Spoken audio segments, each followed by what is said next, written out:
Good morning বন্ধুরা, কেমন আছেন? আশা করি সবাই ভালো আছেন। 15 আগস্টের জন্য সবাইকে অনেক অনেক শুভেচ্ছা রইল।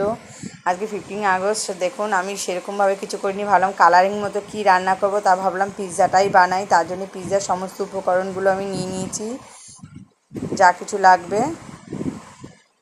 এবার আমি একে একে ব্রেডগুলোকে প্লেটের উপর তুলে নেব, যেহেতু ব্রেড পিৎজা বানাবো। আর এই ব্রেড পিৎজাটা কিন্তু আপনি বাচ্চাদের টিফিনেও দিয়ে দিতে পারবেন।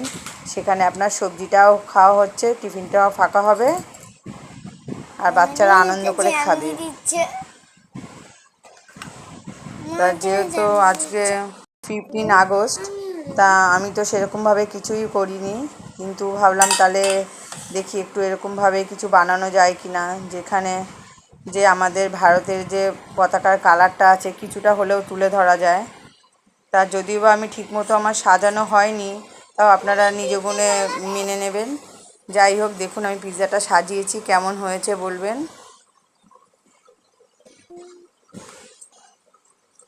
আমি ছড়িয়ে দিলাম গোলমরিচের গুঁড়ো। এখানে আপনারা চিলি পেস্ট দিতে পারেন, চিলি পেস্ট না থাকলে আপনারা শুকনো লঙ্কা শুকনো খোলায় ভেজে গুঁড়ো করে দিতে পারেন। যেহেতু আমি বাচ্চাদের জন্য বানাচ্ছি ব্রেড পিৎজাটা, তাই আমি গোলমরিচের গুঁড়ো দিচ্ছি। আপনাদের পছন্দ মতো জিনিসটা দিতে পারেন। এবার আমি চিজটাকে গ্রেট করে দিয়ে দেবো।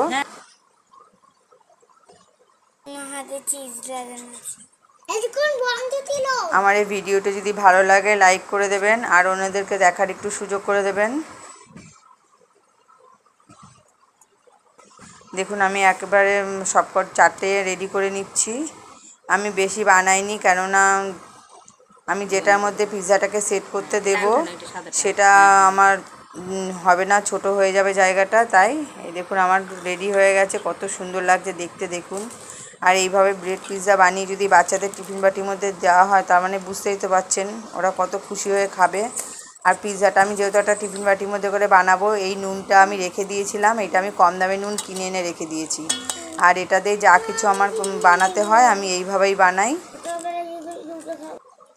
মাইক্রোওভেনের বদলে আমি এইটা দিয়েই কাজটা চালিয়ে নিই। তো আপনাদের যদি মাইক্রোওভেন থাকে মাইক্রোওভেনে সেট করবেন, না হলে এইভাবে করে নেবেন। 15 মিনিট আমি গ্যাসের আগুনটাও বাড়িয়ে রেখেছিলাম, তারপরে কমিয়ে 5 মিনিট রেখেছি। দেখুন, আমার পিৎজাটা একদম রেডি। তো আমার ভিডিওটা যদি ভালো লাগে একটা লাইক